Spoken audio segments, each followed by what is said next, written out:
Hello student, you are welcome on my YouTube channel SK math. आज हम प्रश्नावली 8.1 करने वाले हैं। अगर इसी तरह से आप प्रत्येक प्रश्नावली का वीडियो सॉल्यूशन देखना चाहते हैं तो चैनल को सब्सक्राइब कर लें, जिससे कि हमारे द्वारा डाले गए प्रत्येक प्रश्नावली की वीडियो आप तक पहुंच जाए।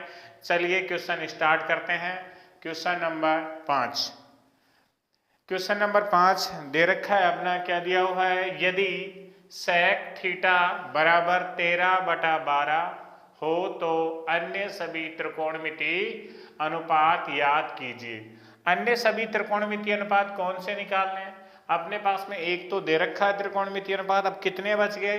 5 त्रिकोणमितीय अनुपात बचे हैं। वो पांचों त्रिकोणमितीय अनुपात अपने को निकालने हैं। इस क्वेश्चन को अपन एक शॉर्ट तरीके से करने वाले हैं जो आपको समझ में आएगा। चलो स्टार्ट करते हैं हल।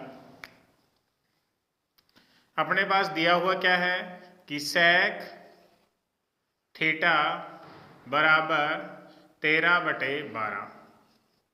सेक थीटा को लिख सकते हैं अपन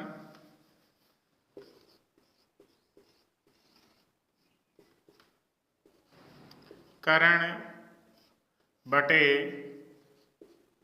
आधार।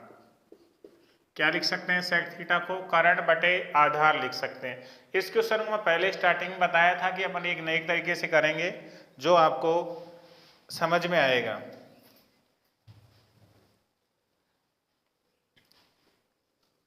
यहां देखिए कर्ण क्या है, यहां पे कर्ण ऊपर का वाला है तो कर्ण क्या है यहां पे 13, और आधार क्या है? आधार कितना है? 12। यहां तक समझ में आया होगा कि सेक थीटा 13/12 और सेक थीटा बराबर क्या होता है? कर्ण बटे आधार। तो कर्ण की वैल्यू कितनी? 13 और आधार की वैल्यू कितनी है? 12। तो अपन इसमें मात्रक के रूप में क्यों भुजाएं हैं तो ये से सेंटीमीटर लगा सकते हैं, या मीटर लगाना चाहो मीटर लगा सकते हैं, या आप इसको क्या लगाना चाहो के लगाना चाहो मात्रक तो के लगा सकते हो, और ए मात्रक लगाना चाहो तो आप मात्रक ए लगा सकते हो। इसमें कुछ भी लगा सकते हैं मात्रक। अपन ने क्या लगाया है? मात्रक सेंटीमीटर लगाया है। तो कर्ण बराबर 13 सेंटीमीटर, आधार बराबर 12 सेंटीमीटर।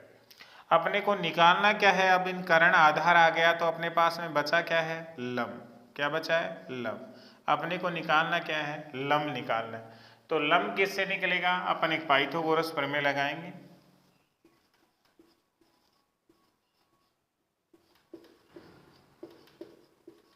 पाइथागोरस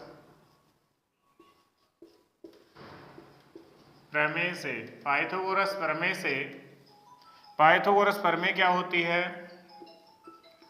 कर्ण का होल स्क्वायर बराबर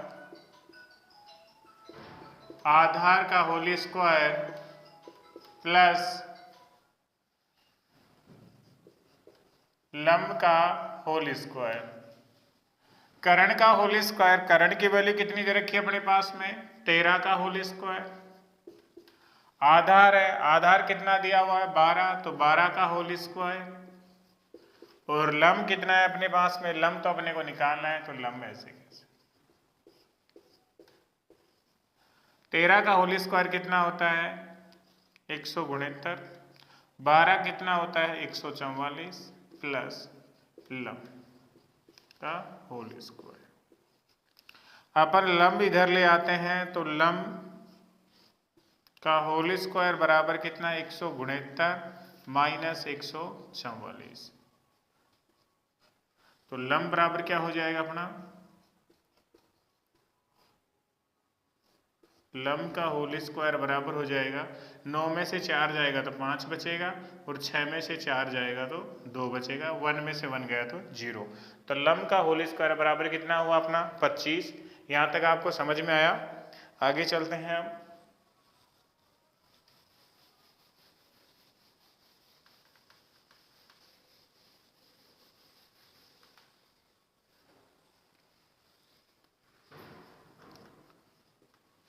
लंब बराबर, लंब कितना आ जाएगा? अब लंब बराबर तो 25 के ऊपर क्या चला जाएगा? रूट, वो भी कैसा? Plus minus.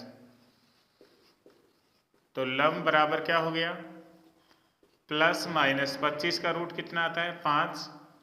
ये अब मात्रक क्या लिया है आपने, सेंटीमीटर लिया, तो क्या हो गया 5 सेंटीमीटर आ गया। अपने को ध्यान ये रखना है कि यदि त्रिभुज है तो त्रिभुज की भुजा क्या होती है, त्रिभुज की भुजा हमेशा क्या होती है, धनात्मक होती है, ऋणात्मक भुजा होती नहीं है। तो क्या है, लंब क्या है, त्रिभुज की एक भुजा है, तो ये क्या हो जाएगा, ये क्या हो जाएगा, धनात्मक वैल्यू हो जाएगी। तो लंब बराबर क्या हो जाएगी इसकी, धनात्मक वैल्यू, लंब बराबर कितना 5 सेंटीमीटर। अपने पास में किस किस की वैल्यू आई है, कर्ण की वैल्यू अपने को दी हुई थी, आधार की दी हुई थी, लंब की अपने वैल्यू निकाली कितनी 5 सेंटीमीटर, अपने तीनों की वैल्यू आ गई है। तो अपने त्रिकोणमितीय अनुपात निकालने थे, कितने बचे हुए थे अपने पास में, एक तो त्रिकोणमितीय अनुपात दिया हुआ था। अब इससे ही अपने कितने निकालेंगे, 5 त्रिकोणमितीय अनुपात बचे हुए हैं वो निकालते हैं। पहला त्रिकोणमितीय अनुपात क्या होता है, साइन थीटा। तो साइन थीटा को लिखते क्या है, लंब बटे कर्ण। तो साइन थीटा, लंब कितना है यहाँ पे 5 और कर्ण कितना है 13। तो क्या हो गया, ये इसका आंसर हो गया फर्स्ट वाला। साइन थीटा बराबर कितने 5 बटे 13, ये इसका आंसर होगा।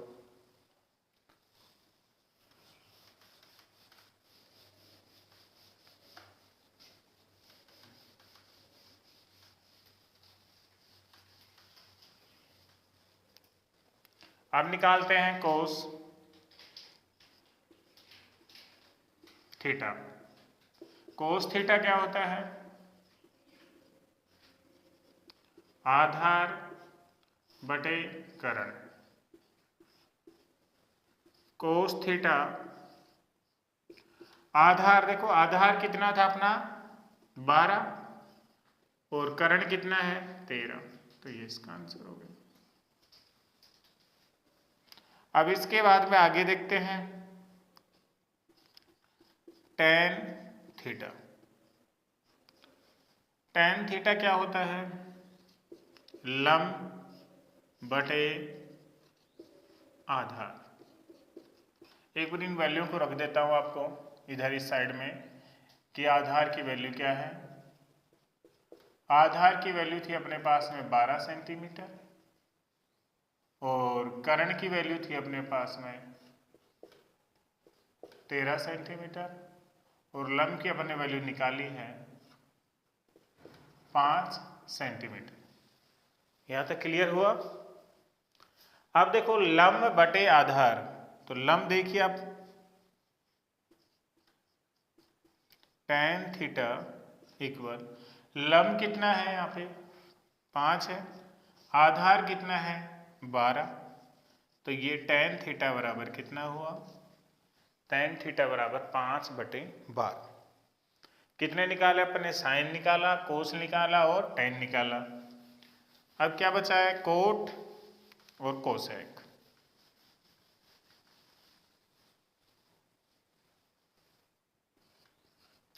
कोट थीटा, कोट थीटा किसका 1/, होता है टेन का होता है। देखो इधर ही अभी आ जाएगा वैल्यू, इसकी उल्टी वैल्यू आएगी।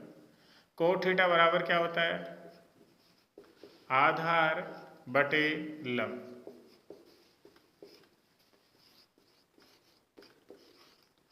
आधार कितना है 12 और लंब कितना है 5, ये टेन थीटा बराबर 5 बटे 12, तो कोट थीटा बराबर 12 बटे 5 1/। अब क्या बचा है, सेक तो दिया हुआ अपने पास में, अब किसकी वैल्यू होती है, कोसेक की। Cosec theta equal to, cosec theta बराबर होता है कर्ण बटे लंब। देखो ये किसका 1/, होता है, ये साइन का 1/, होता है। तो कर्ण कितना है 13 और लंब कितना है 5, तो क्या हुआ, कोसेक थीटा बराबर 13 बटे 5, ये इसका आंसर हुआ। अपन ने कितने त्रिकोणमितीय अनुपात निकाले, 5 निकाले। दिया हुआ क्या था, सेक थीटा बराबर 13 बटे 12 दिया हुआ था। अपन ने साइन की वैल्यू निकाली, कोस की वैल्यू निकाली, टेन की वैल्यू निकाली, कोट की वैल्यू निकाली और कोसेक की वैल्यू निकाली। तो अपन ने ये क्या किया था, सीधे तरीके से क्वेश्चन किया था। इससे पहले कैसे मानते थे, उसको त्रिभुज मान के करते थे। अपन ने क्या किया था, लंब और आधार करण दे रखा है, अपन ने सीधा क्वेश्चन किया है। तो ये भी तरीका ठीक है, आपको अच्छा समझ में आया होगा। ये शॉर्ट तरीका होता है, नंबर पूरे मिलते हैं इसमें भी, नंबर कटने के कोई चांस नहीं होते, फुल में से फुल नंबर मिलते हैं इस पे भी, है ना। तो ऐसे ही नेक्स्ट वीडियो क्वेश्चन नंबर 6 है, यदि कोण ए और कोण बी न्यून कोण हो तो जहां cos A बराबर cos B हो तो दिखाइए कि कोण A बराबर कोण B। आपने को क्या प्रदर्शित करना है कि कोण A बराबर कोण B प्रदर्शित करना है। दिया हुआ क्या है, cos A बराबर cos B दे रखा है अपने को। तो सबसे पहले एक न्यून कोण वाला एक त्रिभुज मानेंगे। अपन स्टार्ट करते हैं हल। माना कि ए बी सी कोई त्रिभुज है। ए बी सी क्या है, कोई त्रिभुज है जहां कोण ए और कोण बी, कोण ए और कोण बी, एंगल कौन सा, कोण ए और कोण बी न्यून कोण है। कोण ए और कोण बी क्या है, न्यून कोण है। अपन ने त्रिभुज माना है, माना कि ए बी सी कोई त्रिभुज है जहां कोण ए और कोण बी क्या है, न्यून कोण है। अपन एक त्रिभुज बनाते हैं ए बी सी वाला।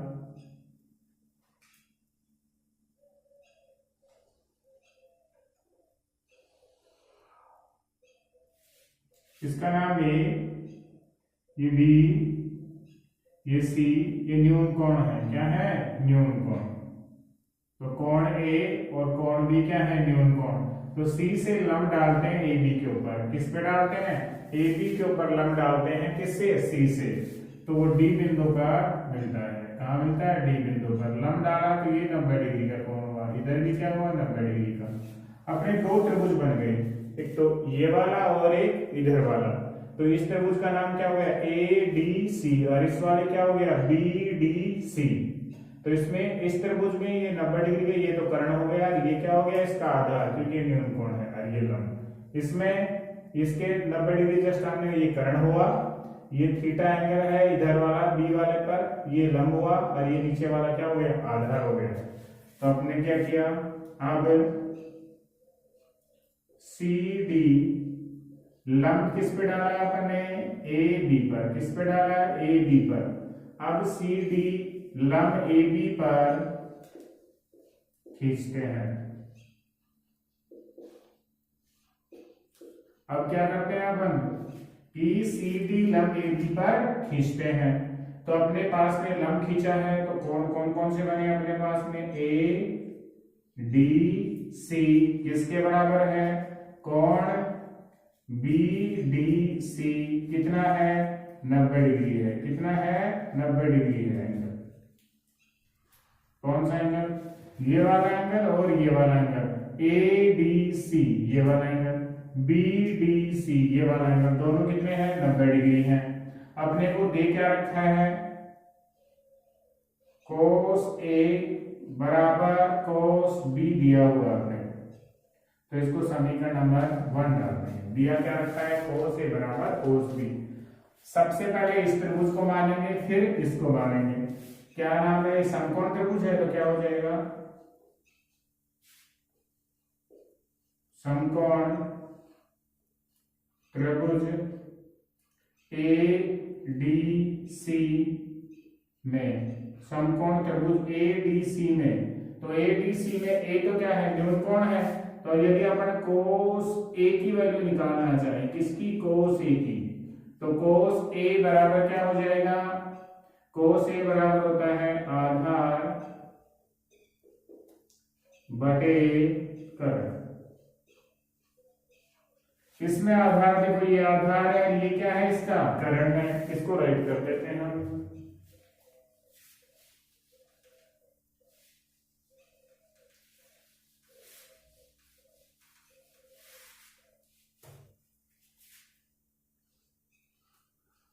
कोस ए बराबर, देखो कोस ए आधार कितना है इसका ए डी और करण कितना है इसका ए सी, इसको समीकरण नंबर 2 डाल देते हैं। ऐसे ही त्रिभुज अगले वाला लेते हैं, वो कैसा है, समकोण है। समकोण त्रिभुज बीडीसी में, कौन से में, बीडीसी में, ये देखो बीडीसी ये वाला त्रिभुज, इस त्रिभुज में, तो इस त्रिभुज में लेंगे तो इसमें क्या है, न्यून कोण बी है, तो कोस बी बराबर क्या हो जाएगा, आधार बटे करण। इसमें आधार देखो, इसमें आधार ये है, करण ये है, तो क्या हो जाएगा, कोस बी बराबर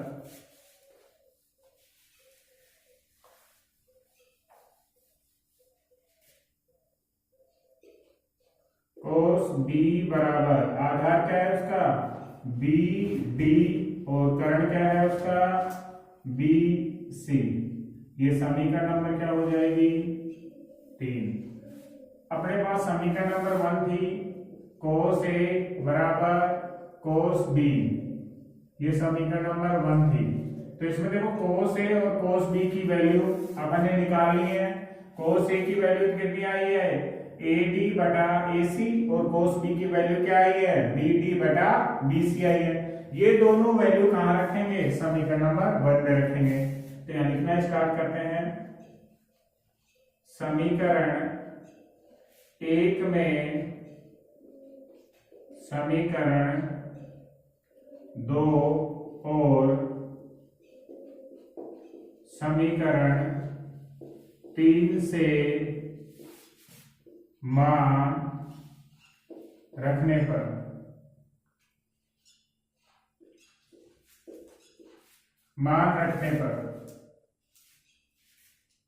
मान रखा तो कोस ए की वैल्यू क्या है, ए डी बटा ए सी, और कोस बी की वैल्यू कितनी है, बी डी बटा बी सी। अपन देखो एक बार, ये ए डी बटा ए सी बराबर बी डी बटा बी सी, तो ये वैल्यू इसकी जगह आ सकती है, क्योंकि वज्र गुणा करते हैं तो दोनों ये इसके साथ गुणा होता है और ये इसके साथ गुणा होता है, तो इसकी जगह ये वैल्यू रख सकते हैं और इसकी जगह ये वैल्यू रख सकते हैं। तो अपना वैल्यू रखते हैं,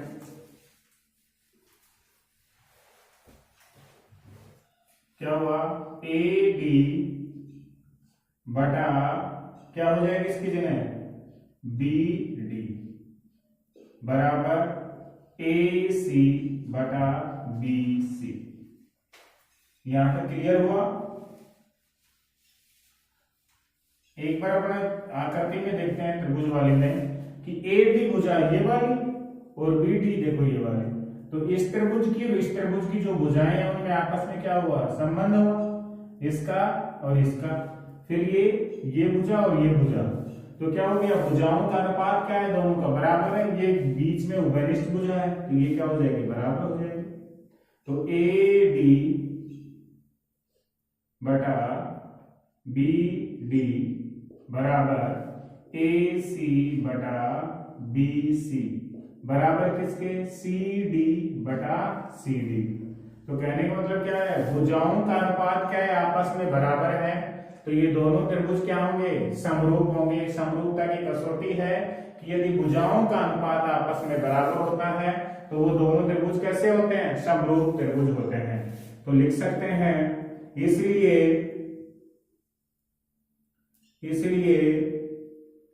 त्रिभुज ए डी सी समरूप त्रिभुज बी डी सी।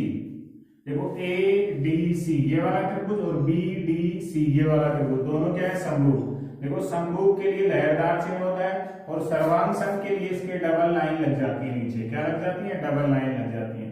तो दोनों त्रिभुज क्या है, समरूप है। किस कंडीशन से है कि इन भुजाओं का अनुपात क्या है, बराबर है। तो कौन सी कंडीशन है समरूपता की, इधर लिख सकते हैं।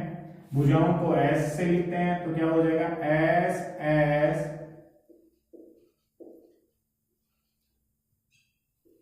एस एस समरूपता की कसौटी से समरूपता की कसौटी से। एस एस समरूपता की क्या है कसौटी, उससे क्या है ये बराबर है। तो ये दोनों त्रिभुज समरूप है किससे, एस एस समरूपता की कसौटी से। आपने पढ़ा है यदि समरूप त्रिभुज है तो उनके संगत कोण क्या होंगे, आपस में बराबर होंगे। तो चूंकि लिख सकते हैं नीचे समरूप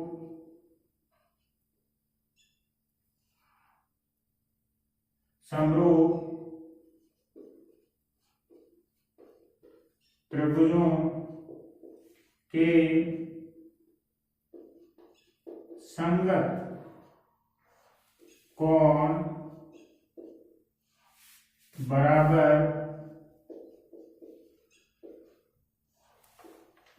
होते हैं। समरूप त्रिभुजों के संगत कोण क्या होते हैं, आपस में बराबर होते हैं। यदि दोनों त्रिभुज क्या है समरूप है तो उनके संगत कोण क्या होंगे बराबर। ये त्रिभुज और ये त्रिभुज क्या है समरूप है, तो इसका संगत कोण इस ये वाला कोण ए है और इसका संगत कौन सा है ये बी वाला, तो कोण ए कोण बी के बराबर होगा। इसका संगत ये, इसका संगत कौन सा है ये वाला कोण है, तो ये कोण इसके बराबर होगा। और ये क्या 90 डिग्री के ऑलरेडी बराबर है, तो क्या है ये संगत कोण। तो क्या हो जाएगा कोण ए बराबर कोण बी।